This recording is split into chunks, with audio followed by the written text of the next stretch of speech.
welcome. Good morning, afternoon, or evening. Your video is about to start. I just wanted to invite you to take a moment with me to remember our deployed military members who cannot be home like most of us can be. It is a cause that is near and dear to my husband's heart and therefore my own as well. And if you feel like it, take a moment with us. Enjoy your video. Bye-bye. Happy Friday again, TGIF. It is Friday Fraud Law Review. This is out of my own state of Pennsylvania.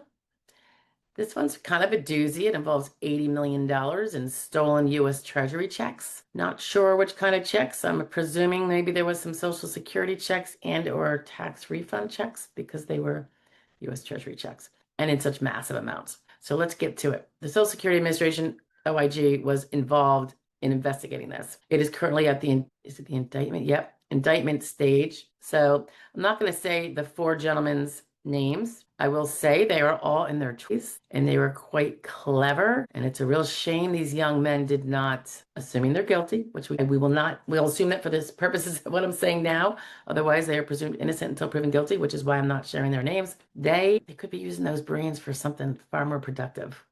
That's legal. All right. Let's see what it says. Apparently between June of 23, wow, and September of 2024, so not that long ago, two of the gentlemen, Mr. I and Mr. T, while working at United States Postal Service mail processing as clerks, stole thousands of envelopes that contained U.S. Treasury checks from mail sorting machines at the U.S.P.S. at the Philadelphia U.S.P.S. Processing and Distribution Center. Wow. You always think your mail's safe, right? Not so much. That's why we use UPS, FedEx.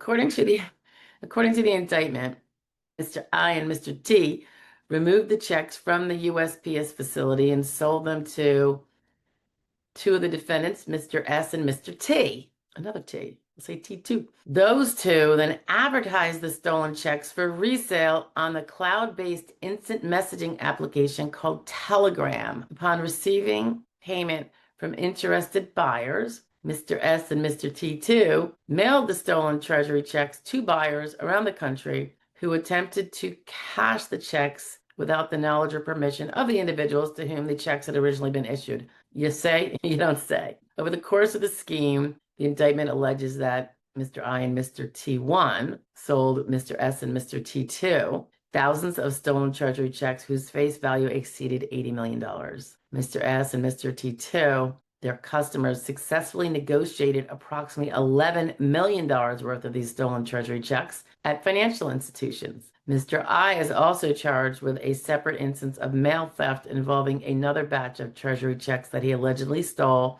and sold to an unnamed individual in August 2024. So I assume there's going to be probably more defendants coming down the pike. If convicted, Mr. I faces a maximum possible sentence of 25 years imprisonment, 3 years of supervised release, and $1 million fine. And Mr. T1, S, and T2 each face a maximum possible sentence of 20 years imprisonment, 3 years of supervised release, and a $750,000 fine. Apparently, the investigation was very multifaceted. We have the U.S. Postal Service and Office of Inspector General, as well as the United States Postal Inspection Service, the Treasury Inspector General for Tax Administration. All right, so that suggests to me there might have been some tax refunds in there. Homeland Security Investigations, the FBI, and the Social Security Administration Office of Inspector General, our go-to for all the Social Security reports that we have, with additional substantial assistance from Montgomery County, Pennsylvania,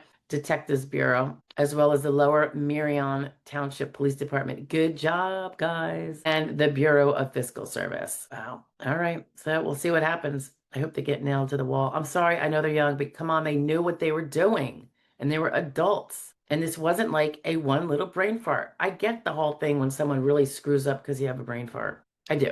We're all human, even though those kind of brain farts are pretty bad. But this is an ongoing thing. This was going on repeatedly for what appears to be, a year and a half or whatever I said. You can hardly claim it's just a mere episode when it's that repeated. So anyway, what do you think? Talk to you later. I can't make this stuff up. Hello again. I hope you enjoyed the video. I hope it was helpful, if not just a little bit informative. In the event you have a Social Security question you want addressed, please feel free to make a comment below and ask the question, even if nothing to do with this particular video. And just a quick, again, reminder, we have our daily video shares and tips around noon every day of the week. And on Wednesdays at 1 p.m. Eastern Standard Time, we have our live Q&A session where you can come in live and enter your questions in the chat. And we all pretty much have a good time for an hour or two. I look forward to seeing you there, hopefully. And lastly, don't forget about our benefactor memberships. They're very reasonably priced. The first one is very nominal, and you get a few perks, but on a bigger scale, it contributes to us being able to fulfill a mission of assisting certain people with representation that would otherwise not be able to get it. We look forward to continuing to do that, and so far it's working out like the bomb. So thank you for being here. I appreciate it. Bye-bye now.